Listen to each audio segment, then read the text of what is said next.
বাম ও কংগ্রেস ট্রেড ইউনিয়নগুলি আজ দেশব্যাপী ধর্মঘটের ডাক দিয়েছিল।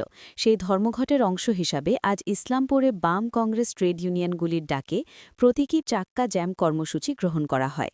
ইসলামপুর শহরের পুরাতন বাসস্ট্যান্ড এলাকায় এই প্রতীকী চাক্কা জ্যাম কর্মসূচি অনুষ্ঠিত হয়। এই কর্মসূচিতে সিআইটিইউ এর সাধারণ সম্পাদক স্বপন গুহ নিয়োগী, সিপিআই জেলা যুগ্ম সম্পাদক এবং এআইটিইউসি জেলা নেতা পবন কুমার যাদব, সিআইটিইউসি নেতা রঘুপতি মুখার্জি, কংগ্রেসের সহসভাপতি এবং আইএনটিইউসি জেলা নেতা কামরুল আলম, সিআইটিইউ নেতা তাপস দাস এবং অন্যান্য কর্মী ও সমর্থকেরা উপস্থিত ছিলেন। কর্মসূচি ছিল বলে যদি একটু বলেন, একটু জোরেও।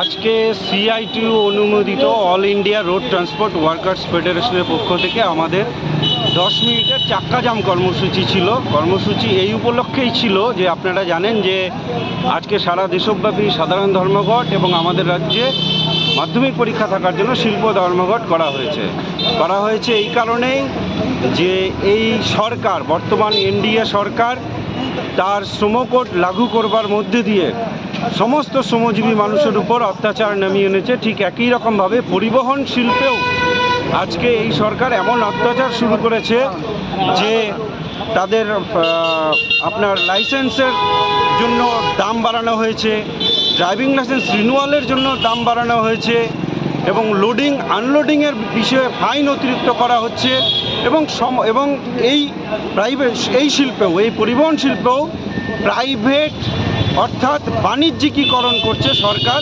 অর্থাৎ পুঁজিপতিদেরকে ডেকে আনছে এই শিল্পেও। খুব স্বাভাবিকভাবে এই যে ছোট ছোট ড্রাইভার যারা আছে এই পেশার সাথে যুক্ত, ছোট ছোট মালিক যারা আছে এই পেশার সাথে যুক্ত, তারা প্রত্যেকেই আজকে শঙ্কিত যে এই পেশায় ভবিষ্যতে তারা থাকতে পারবে কি পারবে না, তারই প্রতিবাদে আজকে আমাদের 10 মিনিটের জন্য চাক্কা জাম কর্মসূচি ছিল এবং তার পাশাপাশি যে শ্রমকোড, প্রতীকী শ্রমকোড আমরা রাস্তার মাঝখানে পুড়িয়ে তার প্রতিবাদ জানিয়েছি। আপনার নাম এবং কি পদে? আমার নাম তাপস দাস, আমি all India road transport workers ফেডারেশনের অল ইন্ডিয়া কাউন্সিল মেম্বার।